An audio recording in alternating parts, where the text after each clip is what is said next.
how to replace a blade on the Amazon Basics utility knife. So first what we want to do is press this button down here to open up the body.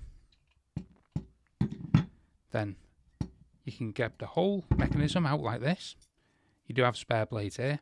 This is a brand new blade, so I'll just show you this. Then you want to get your new blade, and the back slot here, you want it to go into that there.